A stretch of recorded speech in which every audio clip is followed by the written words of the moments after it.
I think I've finally found a deal involving Giannis that makes sense for all parties involved. So this is a three-team deal between the Bucks, the Blazers, and the Warriors.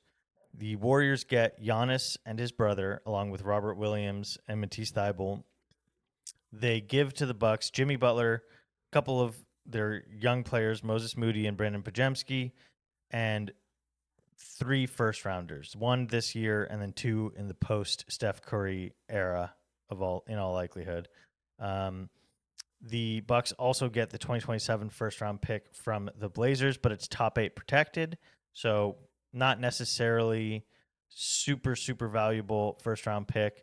The Blazers, in exchange for giving up that protected pick and two expiring contracts to the Warriors, get to take a flyer on Kuminga, less of a flyer on Trace Jackson Davis because you kind of know what he is already, but two sort of younger players that fit in the timeline of the Blazers team, couple second rounders. So let's talk about why this makes sense for each team. For the Blazers, you get a flyer on a player for without having to give up too much of value. They just did this with Deni Avdija with the Wizards, and a couple years later, he's an all-star, kind of a fringe all-NBA player even. Um, and I'm not saying that Kuminga has that same ceiling, but he's still only 23 years old, and why not take a flyer on someone like that, especially if you're able to give up a protected pick? For the Bucks, if Giannis is going to leave anyways, and yeah, he's not technically requesting a trade, but he's got really bad body language. He's complaining a lot. He's complaining with the coach. He's complaining to the media.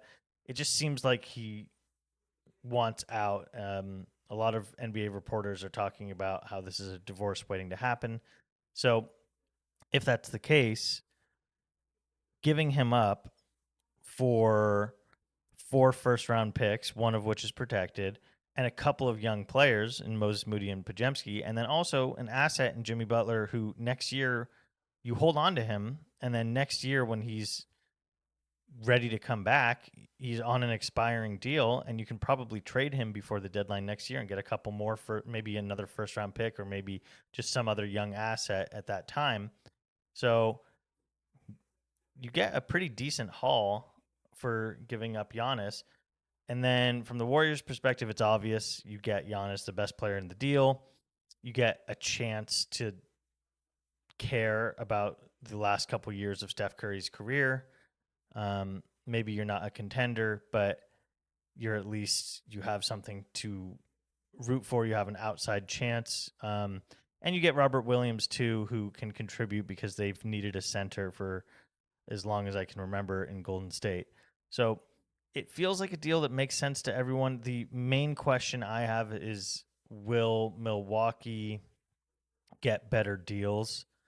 Um, will they just wait till the offseason? But if they don't wait till the offseason, does another team have a better deal that they can offer? Like maybe the Knicks, they can include Karl Anthony Towns. But if I'm the Bucks, I don't even think I want Towns. What I want is a bunch of future firsts and a couple of young players that could contribute in 2 or 3 years in a starter type role. And I think that Moody and Pajemski are good enough to show that much potential.